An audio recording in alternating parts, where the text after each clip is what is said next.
అపోస్తలుల కార్యాలు 2వ అధ్యాయము 42వ వచనము. వేరు అపోస్తలుల బోధ యందును సహవాసమందును రొట్టె విరుచుట యందును ప్రార్థన చేయుట యందును. ఏంటంటే సంఘ పునాది అపోస్తలుల బోధ. రెండవది సహవాసము. సహవాసము చాలా ముఖ్యమండి. సంఘమును దేవుడు ఎందుకు స్థాపించాడంటే సమాజముగా కూడుకోండి. ఆ దినము సమీపించే కొద్ది మరి ఎక్కువగా మీరు సమాజంగా కూడుకోండి. ఇవాళ ఈ లైవ్ ప్రోగ్రామ్స్ ఇస్తుంటే మళ్ళీ అంతసేపు అక్కడ కూర్చోవటం ఎందుకు?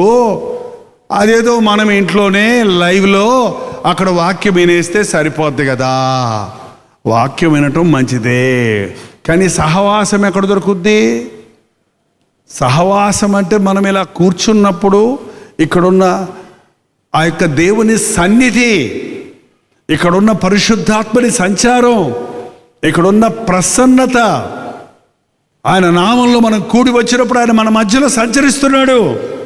ఆయన సన్నిధిలో మనం కలిసి ఏక మనసుతో ప్రార్థిస్తున్నప్పుడు పరలోకపు తలుపులు తెరవబడుతున్నాయి.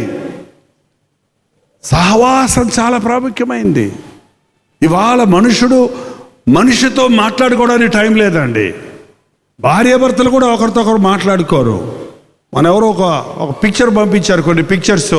పాత కాలంలో భార్యాభర్తలు, అత్తమామలు, వాళ్ళ తల్లిదండ్రులు 3 జనరేషన్స్ కలిసి ఫ్యామిలీ ఫోటో తీసుకునేవారండి. ఎవరో ముసలమ్మలో వాళ్ళ పిల్లలు మనము మన పిల్లలు కలిసి అన్నమాట. ఆ తర్వాత జనరేషన్ వచ్చినప్పటికీ అమ్మ నాన్న నువ్వు నీ బిడ్డలు మూడు బ్యాచ్లు అయినాయి. ఆ తర్వాత ఫోటో వచ్చేటప్పటికి ఇంకా అమ్మ నాన్న కూడా ఉండరు, మనము మన పిల్లలు. ఇక తర్వాత ఫోటో వచ్చేటప్పటికి పిల్లలు లేరు, అమ్మ నాన్న లేరు, ఆ భార్యాభర్తలు ఇద్దరే కొట్టారు. ఇంకా తర్వాత ప్రోగ్రాం వచ్చేటప్పటికి భార్యాభర్తలు ఇలాగ ఒకళ్ళు కౌగులించుకున్నప్పుడు వీళ్ళ తలకాయ అటు వాళ్ళ తలకాయ అటు వస్తుంది కదండి. ఇటు కౌగులించుకొని ఏమో సెల్ ఫోన్ చూసుకుంటుంది, ఆయన అటు కౌగులించుకొని ఆయన సెల్ ఫోన్ చూసుకుంటున్నాడు. ఏంటండి, కనీసం భార్యాభర్తలు కూడా మాట్లాడుకోకుండా వాళ్ళు కలిసినప్పుడు కూడా చూసుకునేది ఏంటి? సెల్ ఫోన్తో మాట్లాడుకుంటున్నారు. బీ కేర్ఫుల్ అండి. దేవుడు మనల్ని ఒకరికొకరిని పుట్టించాడు. నరుడు ఒంటరిగా ఉండటం మంచిది కాదు. దేవుడు మనల్ని కుటుంబాలతో ఉండాలని ఆశించాడు. నీ కుటుంబం దీవించాలని ఆశించాడు. ఆనాటి యెహోషువ లాంటి వారు, నేను నా కుటుంబం యెహోవానే సేవించదము. మీ పిల్లలేరి నాకు తెలియదు, మీ నాన్నేడి నాకు తెలియదు, మీ అమ్మేది నాకు తెలియదు. ఏమిటి వాళ్ళు ఎవరెవరికి తెలియటం లేదు. మీ ఇళ్ళల్లో బయటకు వెళ్ళేటప్పుడు ఒకరికొకరు చెప్పుకొని వెళ్తారా? అంటే మీ ఉద్దేశం వెళ్ళిపోయిన తర్వాత SMS పెడతామా? Don't search for me, I already gone. పెద్ద బాబు ఎక్కడికి వెళ్ళాడమ్మా? తెలియదయ్యా. చిన్నోడు ఎప్పుడు వస్తాడమ్మా? ఏమోనయ్యా. వాళ్ళు చెప్పే అమ్మలు ఎంతోమంది ఉన్నారు. పిల్లలు బయటకు వెళ్తే తల్లిదండ్రులు చెప్పి వెళ్ళాలి. మా పిల్లలకు చిన్నప్పటి నుంచి నేర్పించాం. ఇప్పుడు పెద్దోళ్ళు అయిన తర్వాత కూడా బయటికి వెళ్ళే ముందు ప్రార్థన చేయించుకోవాలి, ముద్దు పెట్టాలి, బయటికి వెళ్ళాలి. పెళ్ళిళ్ళు అయిన తర్వాత కూడా మొన్నడు పెట్టేవాళ్ళు. ఇప్పుడే పాప వాళ్ళ పిల్లలు పెట్టుకుంటూ నన్ను మర్చిపోయారు. డాడీ బయటికి వెళ్తారని ప్రార్థన చేయండి. SMS పెడతారు. ఇప్పుడు కూడా ఒక ముఖ్యమైన విషయం అయితే చెప్పుకోవాలి. సహవాసం. భార్యగా చెప్పకుండా వెళ్ళిపోయాడు ఒక ఆయన అలాగా బయటికి. 3 రోజులు అయింది, కనపడలేదు, ఇంటికి రాలేదు. భార్య కంగారు పడుతుంది, ఎక్కడికి వెళ్ళాడో తెలియలేదు, పిల్లలకు తెలియలేదు, ఆఫీసులో తెలియలేదు. ఏమైపోయాడు ఆయన? కనపడతలేదు, ఎక్కడికి వెళ్ళాడో తెలియదు, ఏమైందో తెలియదు.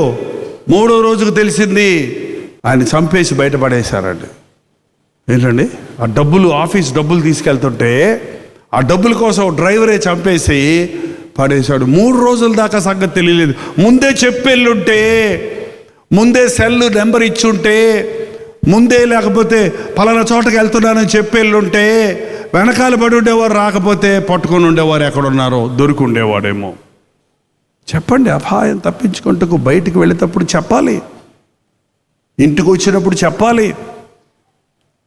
సహవాసం చాలా ముఖ్యం. మా సంఘంలో ఒక చట్టం ఉంది, ఎవరన్నా వేరే ఊర్లకు వెళ్ళాలంటే ఉపవాస ప్రార్థనలో చెప్పి ప్రార్థన చేయించుకొని వెళ్ళాలి. చెప్పకుండా వెళ్తారు. వచ్చాక అన్నా దెయ్యం పట్టింది ప్రార్థన చేయమని అడుగుతాడు. చెప్పెళ్ళావా, ఎక్కడికి వెళ్ళావు అంటే అదేనన్నా కంగారు అయిపోయింది వెళ్ళిపోయాను. మరి చెప్పకుండా పోయి దెయ్యాలు తెచ్చుకొని వెళ్ళగొట్టమంటే నేను ఎక్కడ, నాకు ఇదే పనా? ఇప్పుడు తగ్గేదిలేండి. ఉదయగిరి నెల్లూరు ప్రాంతాల్లో ఇంతకుముందు భయంకరంగా దెయ్యాలు ఉండేవి. సోమశిల ప్రాజెక్ట్ రానప్పుడు అదంతా కూడా ఎండిన ఎడారిలో దురాత్మలు తిరుగుతూ ఉంటాయి. వెళ్ళిన వాళ్ళందరూ దేవుని చిత్తంలో వెళ్ళకపోతే, ప్రార్థనతో వెళ్ళకపోతే దేవుని కంచుడదు. నీకు బిడ్డలను ప్రార్థన చేయించుకొని వెళ్తే ఆ బిడ్డల చుట్టూ దేవుని దూతలు కావాలంటాయి. నీ ప్రార్థన కావాలంటుంది. మీరు అనుకుంటున్నారేమో ప్రార్థన శక్తి ఎంత గొప్పదో. ఆది సంఘములో ఉన్నది వాక్యము, రెండవది ప్రార్థన. సహవాసంతో పాటు ప్రార్థన సహవాసాలు కలిగి ఉండాలి. ఈ రోజున సంఘంలో పక్కన కూర్చున్న వాళ్ళు ఎవరో తెలియదు మనకి. సీటు గేటు సీటు ఏంటంటే చర్చిలోకి వెళ్ళే వాళ్ళు కూడా ఏంటి, గేటు సీటు గేటు అంతే. పక్కన ఎవరున్నారో తెలీదు, ఎదురుకుండా ఎవరున్నారో తెలీదు, ఎవరితో మాట్లాడతారో టైం లేదు. అది సహవాసం కాదు. క్రీస్తు రక్తములో కడగబడిన బలహీనమైన సహోదరుడు మరో సహోదరుడితో తన హృదయం పంచుకోవాలి. మా సంఘంలో ఇద్దరిద్దరు కలిసి ప్రార్థన చేస్తాం. ఆ ఇద్దరిద్దరు చేస్తున్నప్పుడు వాళ్ళు ప్రేయర్ ఫ్రెండ్స్ అవుతున్నారు. ఏం ఫ్రెండ్స్? సారాయి ఫ్రెండ్స్ ఉంటారు, చేట్ల మీద ఫ్రెండ్స్ ఉంటారు, షాపింగ్ ఫ్రెండ్స్ ఉంటారు. ప్రేయర్ ఫ్రెండ్ ఉన్నారా మీకు ప్రార్థనా స్నేహితుడు ఉన్నాడా? ఒక ప్రార్థనా స్నేహితురాలు ఉందా? మీకు ఏదన్నా బాధ వస్తే వెంటనే ఆ సిస్టర్కి చెప్పి, నువ్వు సిస్టర్ అయితే సిస్టర్కి, బ్రదర్ అయితే బ్రదర్కి చెప్పు. మళ్ళీ ఇక్కడ సిస్టర్ బ్రదర్ అని గందరగోళాలు చేయకండి. దేవుని సన్నిధిలో తప్పైన అభిప్రాయాలకు చోటు ఉండకూడదండి. మోహపు చూపుతో ఒక స్త్రీని చూస్తే నువ్వు వ్యభిచారం అన్నాడు. మోహపు చూపుతో ఒక పురుషుడు చూస్తే నువ్వు వ్యభిచారం అన్నాడు ప్రభు. మన బంధం పవిత్రమైన బంధం. ఇది సహోదర సహోదరుల కంటే మించిన క్రీస్తు సంబంధం. మనం క్రీస్తు సంబంధం కనుక అపవాదికి చోటు ఇయ్యకుడి. కీడుగా కనబడడానికి దూరంగా ఉండండి. ఇద్దరు అబ్బాయిలు అమ్మాయిలు ఏం పాట పాడదామని క్వైర్లో మాట్లాడుకుంటున్నారు అనుకోండి, చూసేవాళ్ళు ఏమనుకుంటారు చెప్పండి? చూసేవాళ్ళు ఏమనుకుంటారు? ఏంటి వీళ్ళిద్దరట అట్లా మాట్లాడుకుంటున్నారు అనుకుంటారు. లేదు, నువ్వు మంచిగా మాట్లాడుతున్నావు, కానీ చూసే వాళ్ళకే తప్పుగా అభిప్రాయం రావచ్చు. అందుకని కీడుగా కనిపించడానికి దూరంగా ఉండండి. అబ్బాయిలు అమ్మాయిలతో, అమ్మాయిలు అబ్బాయిలతో ఏకకలాడే స్థలం కాదు దేవుని మందిరం. పాటలు పాడుతూ సైకిల్ చేసుకునే స్థలం కాదు ఇది దేవుని మందిరం. దేవుని మందిరం పరిశుద్ధం. దేవుని ఆలయం పరిశుద్ధమైంది. ఎవరైనా దేవాలయాన్ని చెడగొడితే నేను వారిని చెడగొడతాను, పాడు చేస్తానన్నాడు. పరిశుద్ధతను గమనించడం లేదు ఈ రోజున. ఎంతైనా దేవుని మందిరానికి తగినది ఏంటంటే పరిశుద్ధతయే నీ మందిరానికి తగినది. Worship the lord in the beauty of holiness. ఏంటంటే పరిశుద్ధాలంకారాలు ధరించి ఆయన్ని ఆరాధించండి. యెహోవా సేవోపకరణములను మోయువారులారా మిమ్మల్ని మీరు పరిశుద్ధపరుచుకోనండి. మందిరానికి వచ్చే జనానికి లోకంలో వేరే స్థలాలకు వెళ్ళే వారికి చాలా తేడా ఉంటుంది. మన కట్టు, మన బొట్టు, మన ప్రవర్తన, మన ఆచారం. మనల్ని చూసిన వాడు మనలో క్రీస్తుని చూస్తారు. సెయింట్ ఫ్రాన్సిస్ అనే భక్తుడు ఒకరోజు తన మఠంలో ఉన్నవారిని పిలిచి, బైబిల్ స్టూడెంట్స్ అందరిని పిలిచి, సువార్త దండయాత్రలకు వెళ్దాం రండి అంటే వాళ్ళు డ్రమ్ములు, కరపత్రాలు అన్నీ తీసుకొని బయలుదేరారట. సెయింట్ ఫ్రాన్సిస్ గారు ముందు నడుస్తుంటే, వాళ్ళ బృందం అంతా వెనకాల నడుస్తుంటే, మొత్తం వెన్యూ దగ్గర మొదలుపెట్టి విజయవాడ అంతా తిరిగి మళ్ళీ వెన్యూకి తిరిగి వచ్చేసారు. వచ్చేసిన తర్వాత ఒక శిష్యుడు అన్నాడు, అయ్యా మనం సువార్త దండయాత్రకు అన్నారు, ఊరంతా తిరిగి వచ్చాం, ఒక్క చోట కూడా ఆగలేదు, ఒక్క పాట కూడా పాడలేదు, ఒక్కసారి కూడా డ్రమ్ము కొట్టలేదు, ఒక్క కరపత్రం ఎవరికి ఇవ్వలేదు. మీరు చెప్తారని మేము కనిపెడుతూ ఉన్నాం, మీరు ధ్యానంలో ప్రార్థనలో నడుచుకుంటూ వెళ్ళిపోయారు, మనం ఏమీ చేయకుండానే వచ్చేసాం కదా అన్నాడట. అందుకు సెయింట్ ఫ్రాన్సిస్ అన్నాడు, కాదయ్యా, అందరూ మనల్ని చూశారు అన్నాడంట. అందరూ మనల్ని చూశారు. ఏం చూశారు? మన నడత చూశారు, మన ముఖాల్లో తేజస్సు చూశారు, మనం నడిచే క్రమాన్ని చూశాడు, మనలో ఉన్న ప్రశాంతతను చూశాడు, మనం ప్రభు బిడ్డలమని వాళ్ళు గుర్తించారు, మనం సేవించే దేవుడు గొప్పవాడని వారు గ్రహించారు. మనం ఏమీ చేయలేదు, మనం నడిచే నడకే ప్రభువును మహిమపరిచింది. అలాంటి క్రైస్తవత్వం కావాలండి. ఇవాళ మన ఊరికి బోర్లు పెట్టి వాయించాల్సిన అవసరం లేదండి. మనల్ని చూసినవాడు, నిన్ను చూసినవాడు నీలో క్రీస్తుని చూడాలి. నీ మాటలు విన్నవాడు నీలో క్రీస్తున్నాడన్నది గ్రహించాలి. దేవుడు నీకు తోడై ఉన్నాడన్నది నీ చుట్టూ వాళ్ళు గుర్తించాలి. అది క్రైస్తవ జీవితం. అది ఈనాటి సంఘం ఒక ఆకర్షణీయమైన, ఒక అద్భుతమైన, ఒక అయస్కాంతంలాగా లోకంలో ఆ పురుగులన్నీ చూడండి. ఆ పురుగులన్నీ లైట్ రాగానే ఎలా పరిగెత్తుకుంటూ వస్తాయి, ఎక్కడి నుంచి ఎక్కడున్నాయో తెలియవు. అప్పుడు దాకా ఎక్కడున్నాయో తెలియవు. మేము మీటింగ్లు పెడుతున్నప్పుడు, కొన్ని పొలాల్లో మీటింగ్లు పెడుతున్నప్పుడు లైట్లు పెట్టగానే కొన్ని వేల పురుగులు వచ్చేస్తాయి, మనుషుల కంటే ఎక్కువ. మొత్తం వచ్చి లైట్ చుట్టూ తిరుగుతుంటాయి. వాటికి ఎక్కడ కనపడింది ఆ లైటు, ఎలా పరిగెత్తుకొచ్చింది, ఎలా తిరుగుతుంది అది? మనం దేవుని బిడ్డలమైతే మనలో ఉన్న వెలుగు, మనలో ఉన్న ఆకర్షణ మన చుట్టూ ఉన్న వారిని ప్రభు దగ్గర తీసుకొస్తుంది. సహవాసం, కలిసి ప్రార్థించే సంఘం అభివృద్ధి చెందుతుందండి. ఇద్దరిద్దరు చేతులు పట్టుకొని ప్రార్థించడం, ముగ్గురు చేతులు పట్టుకొని ప్రార్థించడం, చేతులెత్తి ప్రార్థించడం, ఏకీభవించి ప్రార్థించటం.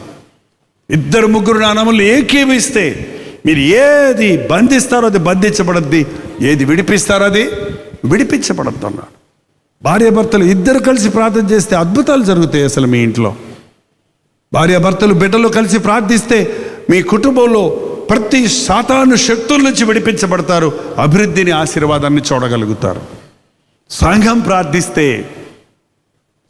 ప్రార్థిస్తే ఏమో తెలుసా అండి, యాకోబుని మెడ నరికేశారు, రంపంతో కోయించేశాడు హేరోదు. అది యూదులకు సంతోషంగా ఉందని పేతురును కూడా పట్టుకున్నాడు, రేపు పొద్దున్న నరికిచ్చేద్దామని. అది పస్కా పండుగ రోజున, వాళ్ళ పండగ రోజు కాబట్టి ఆ తర్వాత రోజు నరికిద్దాములే అని చెరలో పెట్టించాడు పేతురుని. పేతురు చెరలో పెడితే సంఘం ఏం చేసిందంటే, మా పాస్టర్ గారిని చెరలో పెట్టారు అని ఎవరు మట్టుకాడు ఎడుతూ కూర్చున్నారు. ఎవరింట్లో వాళ్ళు ఏం చేశారంటే, సంఘం అయితే ఆసక్తితో సంఘమంతా ఒకచోట కూడుకొని, నాయకుడు లేకపోయినా సేవకుడు లేకపోయినా సంఘమంతా కలిసి ఆసక్తితో ప్రార్థిస్తుంటే పరలోకం కదిలొచ్చిందండి. ఎక్కడున్నాడు పేతురు? 3 కావలుల అవతల ఉన్నాడు. మెయిన్ గేటు, చెరసాల గేటు, మళ్ళీ ఆయన ఉన్న గది గేటు, మళ్ళీ దానికి అంటే 4 సైనికుల్ని పెట్టాడు పేతురు లేచి వెళ్ళిపోకుండా. పేతురు చుట్టూ 4 సైనికుల్ని పెట్టి ఇనప గొలుసులతో చేతులు కాళ్ళు కట్టేసి గదిలో పెట్టి తాళం వేసి 3 కావళ్ళు ఉంటే వీళ్ళు ఇక్కడ ప్రార్థన చేస్తుంటే ఏమైందండి? దేవుని దూత వచ్చి సంఖ్యలు ఊడిపోయినాయి. 4 చెరలు దాటి తీసుకొచ్చి రోడ్డు మీదకు దింపేదాకా ఎక్కడోళ్ళు అక్కడ నిలబడే ఉన్నారంట. శల్యుడు కూడా చేశారేమో కాడ. ప్రార్థన ఎంత గొప్ప శక్తి కలిగిందో చూడండి. సంఘ ప్రార్థన నేను చెప్పేది. పాస్టర్ గారు చేసిన ప్రార్థన కంటే సంఘమంతా ప్రార్థన చేస్తే మానవాతీతమైన అద్భుతాలు జరుగుతాయి. ఉజ్జీవం రగులుకోవాలంటే సంఘం మోకాళ్ళ మీద నిలబడాలి.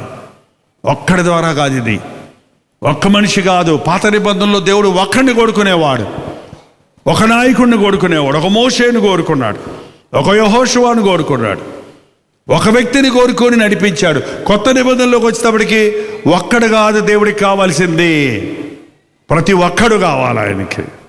ప్రతి ఒక్కడు కావాలి. ప్రతి ఒక్కరిని అభిషేకిస్తాడు ఆయన, ప్రతి ఒక్కరిని వాడుకుంటాడు ఆయన. ప్రతి ఒక్కరూ వాడబడతారు దేవుని చేతుల్లో. ప్రతి ఒక్కరి చేతుల్లోనూ ఖడ్గం ఉంది. వాక్యం అనే ఖడ్గం. నువ్వు దూసుకుంటూ వెళ్ళొచ్చు. విశ్వాసం నీకుంటే నీ ప్రార్థన పాస్టర్ గారి ప్రార్థన కంటే మా కోసం ప్రార్థన చేయమని అడిగాడండి పౌలు ఆనాటి సంఘాన్ని. మా కోసం ప్రార్థన చేయండి.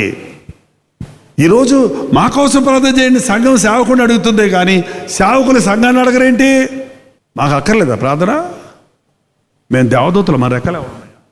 ఏలియాయే మనలాంటి, మరి ఏలియాయే మనుషుడైతే జైపాల్ మనుషుడు కదా, పాస్టర్ గారు మనుషుడు కదా? బలిపీఠం మీద నిలబడ్డాం కాబట్టి, పరిశుద్ధాత్ముడి అభిషేకం ఉంది కాబట్టి, ప్రభు ఇచ్చిన మాటలు చెప్తున్నాం గొప్ప వ్యక్తులుగా, దాని చేతుల్లో వాడబడుతున్నామేమో కానీ మేము మీలాంటి మనుషులమే. మేము అజాగ్రత్తగా ఉంటే, మేము ప్రార్థన చేయకపోతే, మేము దీనులుగా ఉండకపోతే దేవుడు తృణీకరిస్తాడు. ఎందుకు పనికిరాం? జాగ్రత్త. సంఘం సహవాసంగా కూడటం, ప్రార్థన చేయటం, ఏక మనస్సు కలిగి ఉండడం ఎంతో అవసరం అండి. సంఘాల్లో పార్టీలు ఉండకూడదండి. సంఘాల్లో పార్టీలు ఏంటి? సంఘాల్లో ఎలక్షన్స్ ఏంటి? సంఘాల్లో ట్రెషరర్ ఏంటి? కార్యదర్శి ఏంటి? లోకంలో నుంచి దేవుడు సంఘాన్ని బయట పెడితే సాతాను తెచ్చి లోకాన్ని ఎక్కడ పెట్టింది? సంఘంలో పెట్టింది. లోక పద్ధతులను ఆచరించొద్దు, లోకానుసారంగా జీవించొద్దు. సంఘములో వ్యత్యాసాలు ఉండకూడదు. చదువుకున్నోళ్ళవని, చదువు రానోళ్ళవని, పేదవాళ్ళవని, ధనవంతులవని పక్కపక్కనే కూర్చోవాలి. నేను ఒక సహవాసంలో ఉండేవాడిని. ఆ సహవాసంలో మెడ్రాసులో చీఫ్ సర్జన్ ఆయన. మొత్తం గవర్నమెంట్ హాస్పిటల్ అంతా కూడా ఆయన నడుస్తుంటే అందరు పక్కెళ్ళిపోతారు, దారి ఇచ్చేస్తారు ఆయనకి. అంత పెద్ద చీఫ్ సర్జన్, సీనియర్ పెద్ద ఆయన.